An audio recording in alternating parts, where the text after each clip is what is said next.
हो गया, स्टार्ट हो गया। बिस्मिल्लाहिर्रहमानिर्रहीम। सेकंड ईयर का आज हम मैथमेटिक्स की बात कर रहे हैं। एक्सरसाइज 1.4 की हमने स्टार्ट करना था, तो उसको स्टार्ट करने से पहले हम थ्योरी की बात करेंगे, उसकी उसके कंसेप्ट के बारे में बात करेंगे।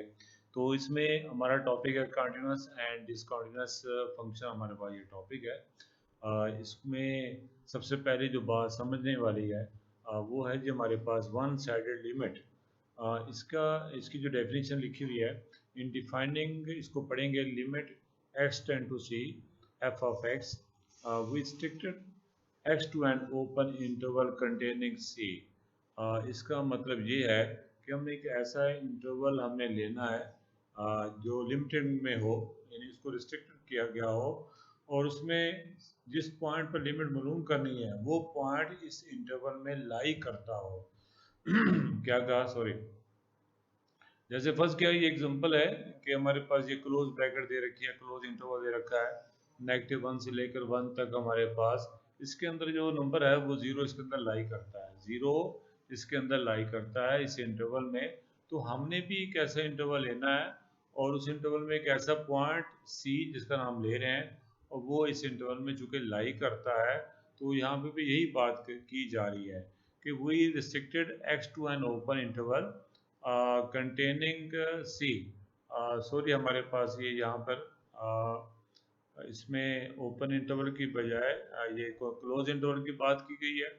क्लोज इंटरवल का मतलब है कि ए पॉइंट भी शामिल है, बी पॉइंट भी शामिल है, जबकि हमने इसके लिए हमने ओपन इंटरवल की बात करनी है। ओपन इंटरवल का मतलब होता है कि ये स्टीम पॉइंट शामिल नहीं होते, यानी ए भी शामिल नहीं है, बी भी शामिल नहीं है, और ये हमारे पास क्लोज इंटरवल है, जबकि इसके लिए हमने ओपन इंटरवल की बात करनी है।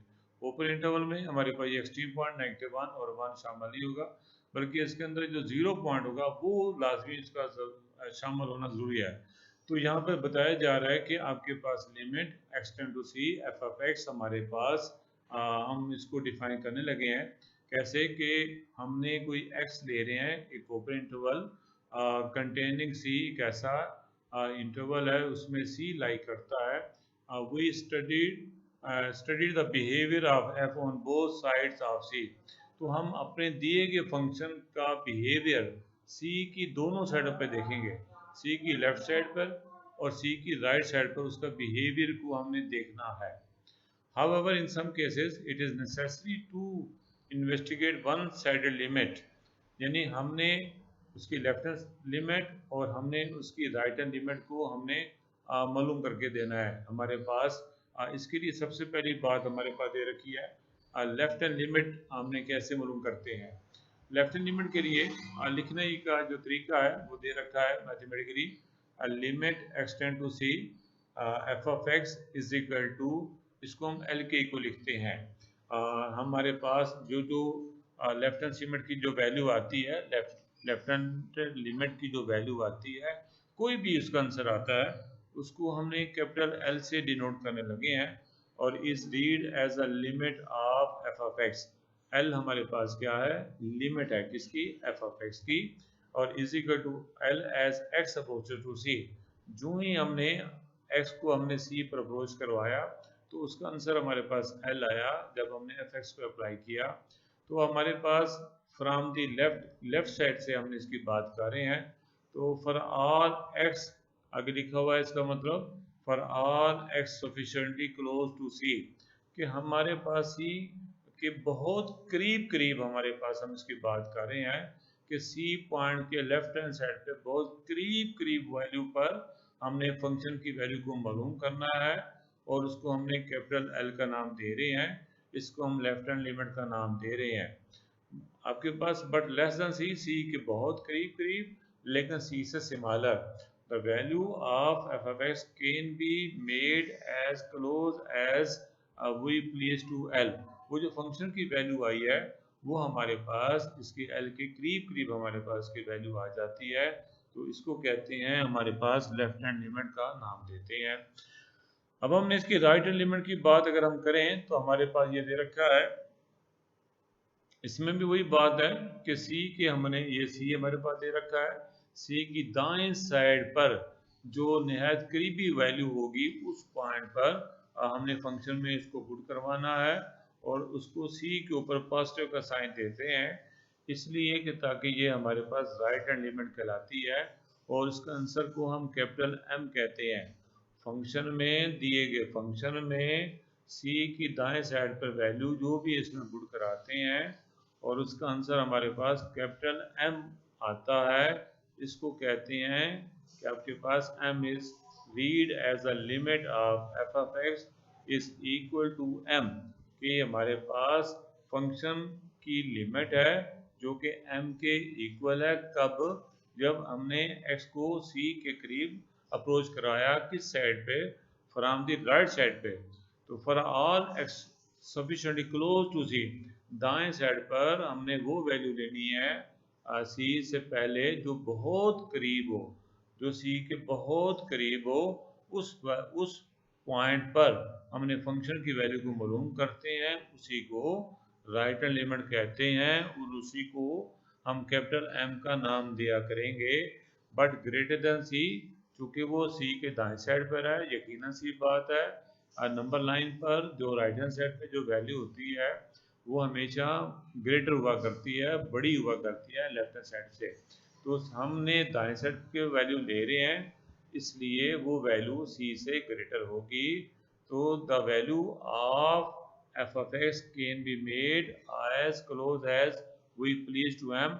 हम इसको एफ एक्स की वो वैल्यू जो एम के करीब होती है हम वो ले लेते हैं।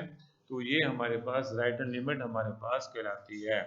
अगर नीचे नोट में लिखा हुआ है the rules for calculating the left hand limit and the right hand are the same as we studied to calculate limit।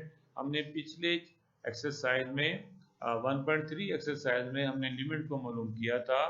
तो इसमें हमें नोट दे रखा है कि आपके पास लेफ्ट हैंड लिमिट और राइट हैंड लिमिट को मालूम करने का तरीका सेम है, जैसे कि हमने पिछली एक्सरसाइज में लास्ट एक्सरसाइज में लिमिट मालूम करने का तरीका हमने अब पढ़ा था, समझा था। अब हमारे पास आगे criterion for exercise of limits of function की बात करने लगे हैं। इसका क्या क्राइटेरियन हमारे पास है कि अगर आप समझें इसमें दो बातें हैं। हमारे पास हम लेफ्ट हैंड लिमिट को मालूम करेंगे, हम राइट हैंड लिमिट को मालूम करेंगे। अगर दोनों के आंसर सेम हो गए, क्या कहा? हम दिए गए फंक्शन की मदद से हम सी जो पॉइंट हमें दिया जाएगा इस पर इसकी लेफ्ट हैंड लिमिट मालूम करेंगे, इसकी राइट हैंड साइड की लिमिट मालूम करेंगे। अगर दोनों का आंसर सेम आ जाता है तो उसको फिर हम इस फॉर्म में लिख देते हैं। कैसे? Limit extend to c f of x is equal to L. यानी इसके अंदर अगर ऐसे लिखा हो तो इसका मतलब ये हुआ करता है कि इसकी लेफ्ट हैंड लिमिट और राइट हैंड लिमिट आपस में इक्वल है। दोबारा फिर सुन लीजिएगा, अगर हमारे पास लेफ्ट हैंड लिमिट और राइट हैंड लिमिट आपस में सेम हो तो उसको फिर हम शॉर्ट फॉर्म में ऐसे लिखा करते हैं, limit extend to c f of x is equal to L. तो ये हमारे पास इसका हमने क्राइटेरिया पढ़ा है। अब हमने इसकी एग्जांपल की बात करने लगे हैं। हमारे पास एग्जांपल फर्स्ट है और हमारे पास इसमें दे रखा है कि 2 पॉइंट पर x की वैल्यू जब 2 से सिमिलर हो या इक्वल हो तो आपने ये फंक्शन का इस्तेमाल करना है, और जब x की वैल्यू 2 से ग्रेटर हो तो आपने इसका इस्तेमाल, इस फंक्शन की बात करनी है। तो इसमें ज़रा देखिएगा, हमने क्या कहा? 2 पे भी इसकी लिमिट मालूम करनी है और 4 पे भी इसकी लिमिट मालूम करनी है। तो 2 पे लिमिट मालूम करने की अभी जो बात की है, हम इसके लिए हमने लेफ्ट हैंड लिमिट और हमने इसकी राइट हैंड लिमिट को मालूम करेंगे। यानी 2 से पीछे और 2 से जस्ट आगे दिए गए पॉइंट पर हमारे पास फंक्शन की वैल्यू क्या होंगी। अगर बराबर होंगी तो उसको हम बराबर लिख देंगे, लिमिट के इक्वल लिख देंगे। तो आप देखिएगा, फॉर एग्जांपल अभी मैंने बोला था कि आपके पास 2 से अगर हमने लेफ्ट हैंड लिमिट लेनी है उसके लिए हमने ये वाला फंक्शन 2x + 1 लेना है। यहाँ पर नंबर लाइन पे यहाँ पर समझाया गया है। बस गया, ये पॉइंट 2 है, 2 से सिमिलर या इक्वल आपने ये फंक्शन लेना है और 2 से ग्रेटर के लिए आपने ये वाला फंक्शन हमने लेना है। तो लेफ्ट हैंड लिमिट के लिए हम ऐसा करेंगे कि यहाँ पर लेफ्ट हैंड लिमिट के लिए आपको समझाया है कि 2 के ऊपर नेगेटिव का साइन देते हैं और s की जगह पे 2 पुट कराने से, हल करने से उसका आंसर 5 आ रहा है। इसी के से इसकी राइट हैंड लिमिट को मालूम करेंगे। राइट हैंड की लिमिट के लिए अभी समझाया है कि इसके लिए आपने इस फंक्शन का इस्तेमाल करना है। तो ये इस फंक्शन में जहाँ x लिखा हुआ है वहाँ हम 2 पुट करवा देते हैं तो इसका आंसर भी 5 आ जाता है। अब बहुत से देख सकते हैं कि इसकी लेफ्ट हैंड लिमिट भी 5 है, इसकी राइट हैंड लिमिट भी 5 है, यानी 2 से पहले भी फंक्शन की वैल्यू 5 है और 2 से आगे भी दिए गए फंक्शन की वैल्यू हमारे पास क्या है, 5 आती है। इसलिए हम कह सकते हैं चूंकि लेफ्ट हैंड लिमिट और राइट हैंड लिमिट बराबर हैं जो कि 5 के इक्वल हैं, तो हम इसको मैथमेटिकली कैसे लिखेंगे कि लिमिट एग्जिस्ट करती है, कि लिमिट जो है 2 पॉइंट पर यानी पॉइंट 2 पर इसकी वैल्यू एग्जिस्ट करती है और उसकी वैल्यू है कितनी, वो 5 के इक्वल आती है। दोबारा फिर सुन लीजिएगा, जब हमने 2 से पहले यानी लेफ्ट हैंड लिमिट को मालूम किया तब भी 5 आया, जब हमने 2 से नेक्स्ट हमने पॉइंट पर इसकी वैल्यू को मालूम किया तब भी 5 आया। चूँकि ये दोनों वैल्यू सेम है तो हम कह देंगे कि 2 पर फंक्शन की लिमिट एग्जिस्ट करती है, वो है कितनी, वो 5 के इक्वल है।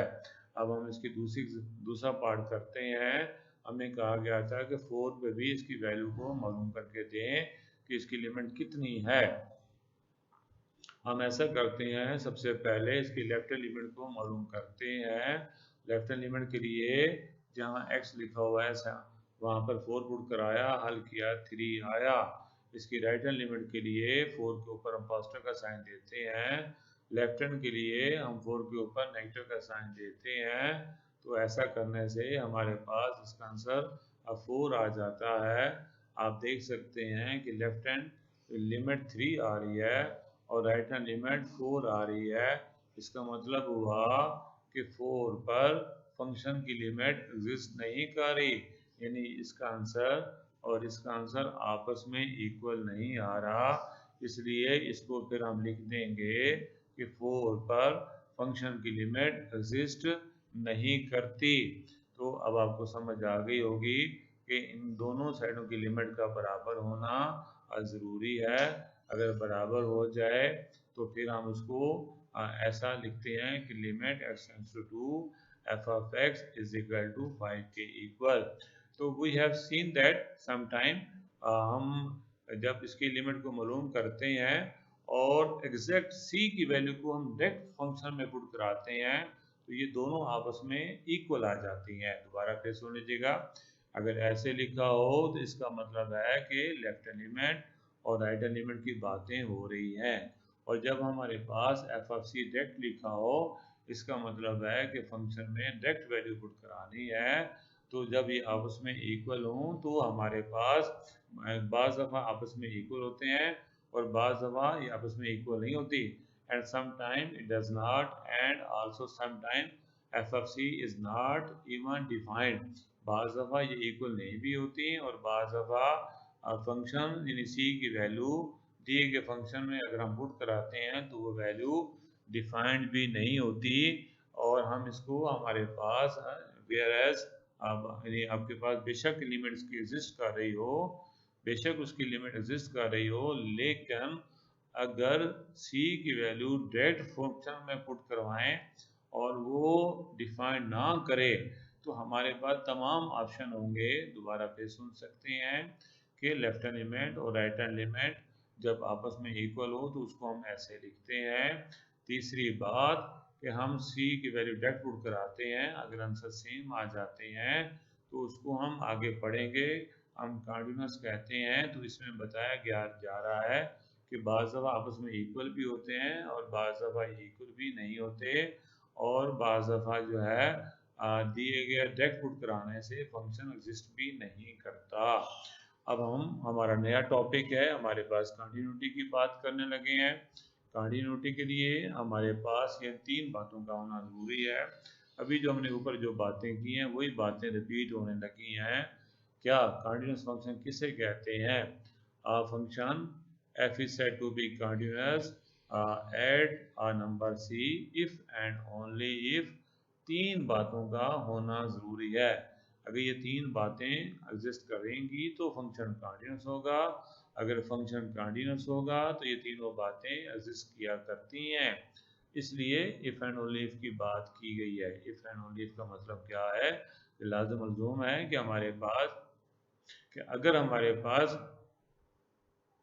अगर ये फंक्शन कंटिन्यूस है तो ये 3 बातें होंगी। अगर ये 3 बातें एग्जिस्ट करती हैं तो फंक्शन हमारे पास क्या कंटिन्यूस होता है। सबसे पहली बात, हमारे पास फंक्शन जो दिया जाता है उसमें हम डायरेक्ट वैल्यू पुट करवाएं और उसका आंसर आ जाए, यानी इन्फिनिटी ना आए। डिफाइंड का मतलब ये है कि वो इन्फिनिटी ना आए बल्कि वो वैल्यू आ जाए, डिफाइंड हो जाए। दूसरी बात कि अगर हम इसमें लिमिट मालूम करें, लेफ्ट हैंड लिमिट और राइट हैंड लिमिट मालूम करें, उसका आंसर बराबर आ जाए यानी लिमिट एग्जिस्ट कर जाए। 2 बातें। तीसरी बात, इसका आंसर और इसका आंसर आपस में इक्वल हो जाए तो उसको हम ऐसे करके लिखा करते हैं कि इसके अंदर left hand limit, right hand limit और दिए गए पॉइंट पर उसकी वैल्यू अगर इक्वल आ जाए तो तब फंक्शन को हम कंटिन्यूस कहते हैं। अगर इन तीनों में से कोई एक भी बात वैलिड ना हो तो उसको हम डिसकंटिन्यूस का नाम देंगे। ये फंक्शन हमारा कंटिन्यूस नहीं होगा। समझ आ गई होगी कि डिसकंटिन्यूस का मतलब इन तीनों में से अगर कोई भी एक बात वैलिड ना करती हो तो वो फंक्शन हमारे पास डिसकंटिन्यूस कहलाएगा। अब हम एग्जांपल नंबर 2 पर अब बात करते हैं, यहाँ से बात समझ आ जाएगी। अब गौर से देखिएगा, ये जो फंक्शन दे रखा है डिनोमिनेटर में x-1 है। अगर हम x की वैल्यू को 1 पुट कराते हैं, डायरेक्ट वैल्यू पुट कराते हैं तो डिनोमिनेटर में 0 आ जाएगा और ये पूरी वैल्यू हमारे पास अनडिफाइंड हो जाएगी। यानी फंक्शन जो है इस पॉइंट पर डिफाइंड नहीं होगा तो फंक्शन को हम कह देंगे कि डिसकंटिन्यूअस है, क्योंकि अभी बताया है कि इन तीनों में से कोई भी एक बात वैलिड ना हो। यानी इसके अंदर इस एग्जांपल में ये बात जो है वैलिड नहीं हो रही। अगर हम 1 पुट कराते हैं तो इसका आंसर डिफाइंड नहीं होगा। अभी समझाया है कि इसमें डिनोमिनेटर में 0 आने की वजह से ये पूरी राइट हैंड साइड हमारी अनडिफाइंड हो जाएगी। तो अगर हम इसको देखना चाहें, इसकी लेफ्ट हैंड लिमिट देखना चाहें तो आपको हल करने का तरीका जैसे पिछली एक्सरसाइज में हमने किया था, क्या हमने इसको फैक्टर बना लेते हैं और ऊपर हमारे पास फैक्टर बनेगा x+1 x-1 जो कि कैंसिल होकर जस्ट हमारे पास x+1 रह जाएगा और इसमें अब लिमिट पुट कराते हैं तो आंसर 2 आता है। तो हमारे पास लिमिट तो एग्जिस्ट करती है लेकिन 1 पॉइंट पर वो वैल्यू ये फंक्शन एग्जिस्ट नहीं करता, लिहाजा हम यहाँ पे लिख देंगे ये फंक्शन हमारा 1 पर कंटिन्यूअस नहीं है। इसके अलावा अब हम एग्जांपल नंबर 3 पे देखते हैं। हमारे पास क्या आपके पास एग्जांपल 3 में भी हमें कहा गया है कि आप 1 पर इसकी कंटिन्यूटी को चेक करो। हम सबसे पहले इसकी लिमिट देखते हैं। इस लिमिट में 2 बातें हैं, लेफ्ट हैंड लिमिट और राइट हैंड लिमिट। जैसे पिछली एक्सरसाइज में किया था, यहाँ हम डायरेक्ट 1 पुट करा सकते हैं क्योंकि डिनोमिनेटर में भी कोई इशू नहीं है, इसलिए हमने इसका वैल्यू पुट कराई 1 तो हमारा आंसर 2 आ गया। और अगर हम इसमें डायरेक्ट 1 पुट कराते हैं उसका भी आंसर हमारे पास जैसे इसमें पुट कराया हुआ है तो हम चूँकि आंसर सेम आ गया है, इसका आंसर भी 2 आ रहा है और ये भी आंसर 2 आ रहा है, लिहाजा ये फंक्शन हमारा 1 पर कंटिन्यूअस कहलाएगा। अब हम इसकी अगली एग्जांपल करते हैं। पेज नंबर बुक का हमारे पास 30 है। पेज अगर आपके पास बुक मौजूद है, पेज नंबर 30 देखिएगा। एग्जांपल नंबर 4 पे बात करने लगे हैं। कहा गया है कि आप 3 पर अगर x की वैल्यू 3 हो तो इसकी कंटिन्यूटी चेक करके दें। इस ग्राफ को देख लीजिएगा। ये ग्राफ हमें दे रखा है एक्स एक्सिस की वैल्यू और ये वाई एक्सिस की वैल्यू हुआ करती हैं। तो 3 पर जो अगर हम 3 और 6 की वैल्यू देखें, एक्स की वैल्यू 3 वाई की वैल्यू 6 आती है। क्या कहा, एक्स की वैल्यू 3 वाई की वैल्यू 6 आती है और अगर हम एक्स की वैल्यू को 2 पुट कराते हैं तो एक्स की वाई की वैल्यू 5 आती है। इन पॉइंट को मिलाने से ये हमारे पास स्ट्रेट लाइन हासिल होती है।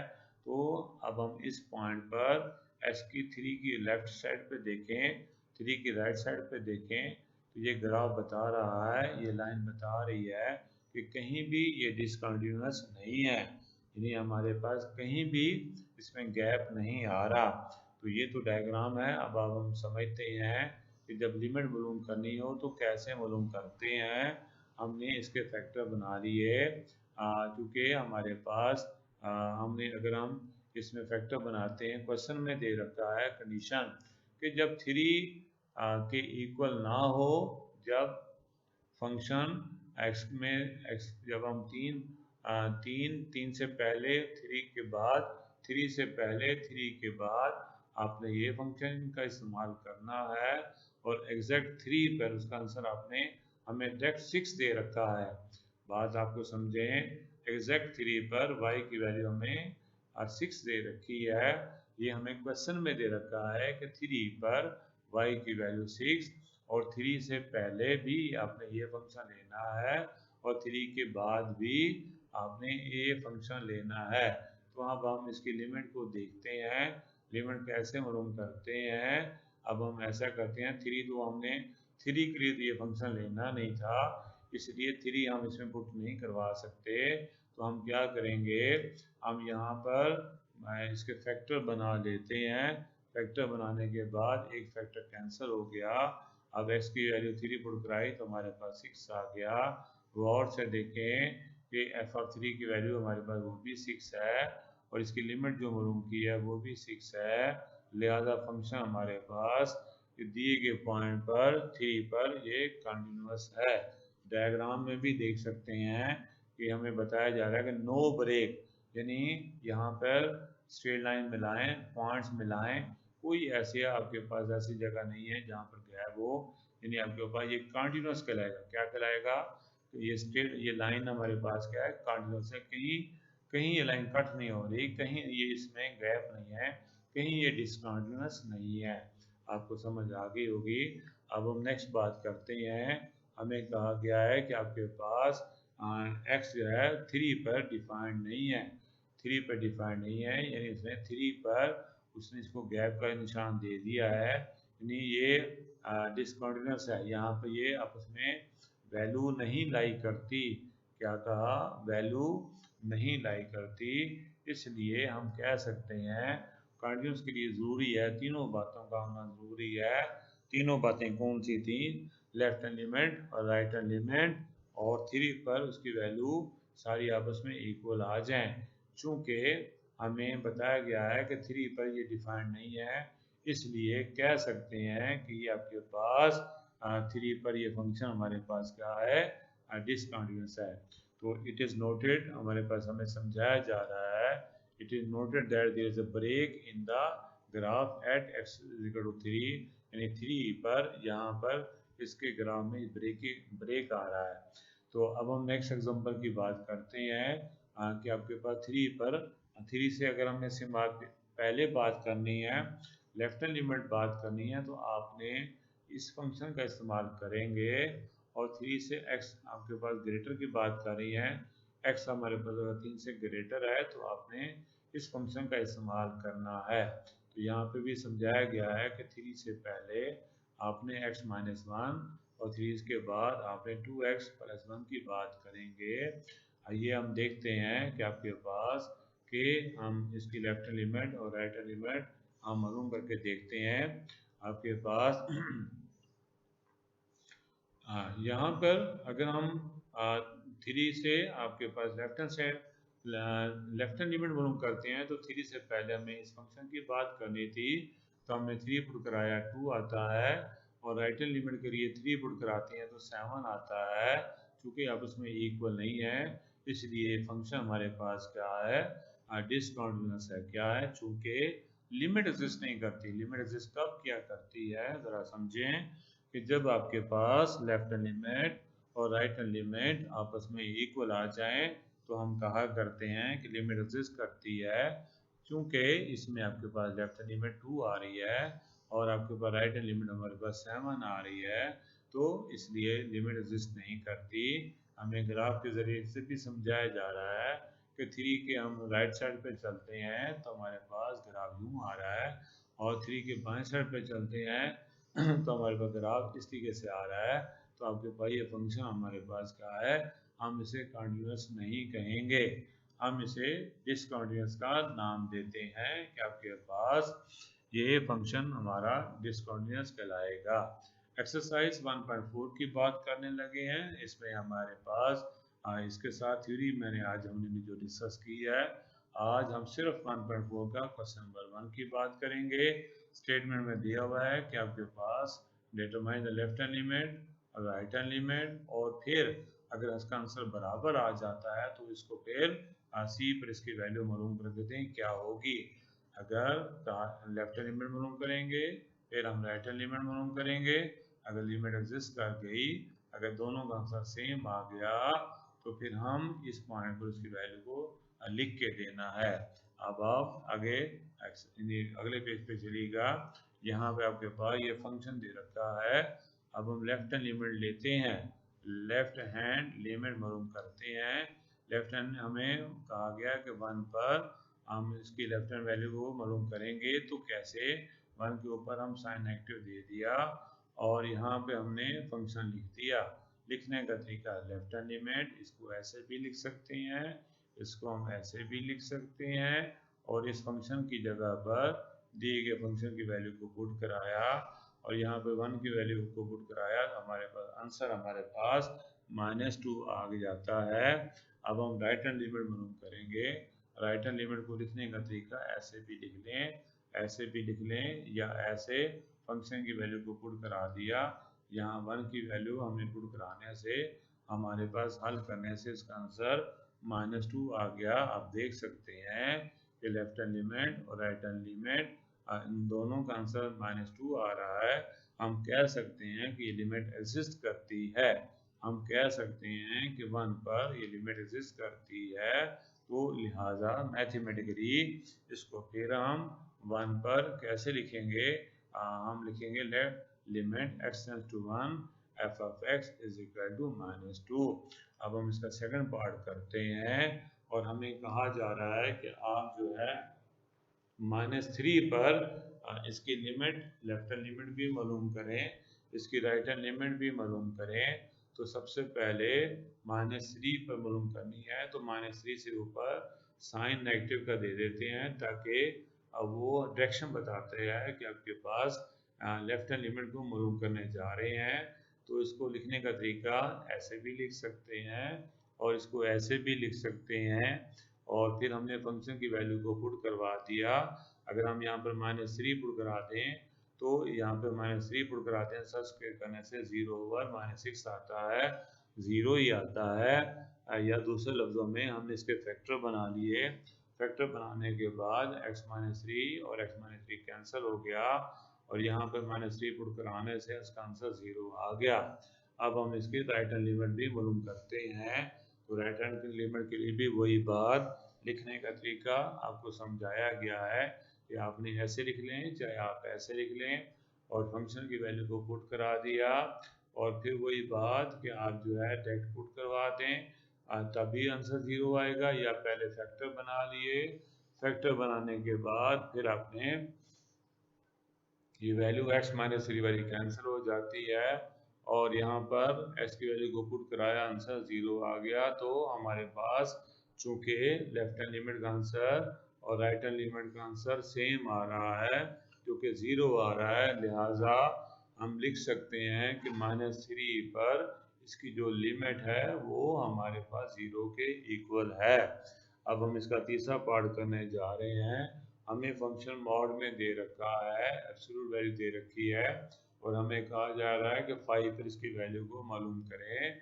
अब वही बात है कि हम लेफ्ट हैंड लिमिट मालूम करेंगे, इसलिए फाई के ऊपर हमने डायरेक्शन दे दी है और फिर हमने यहाँ पर फंक्शन की वैल्यू को पुट करा दिया और वैल्यू पुट कराई, हमारे पास इसका आंसर 0 आया।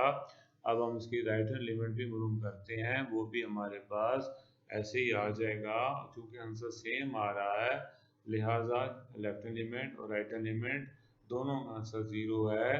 तो मैथमेटिकली इसको हम लिमिट की फॉर्म में, जो इस क्वेश्चन का जो तीसरा हिस्सा दे रखा है कि आप इसकी 5 की लिमिट मालूम करके दें, तो हम इसको फिर ऐसे लिखेंगे जो कि इसका आंसर 0 आ रहा है।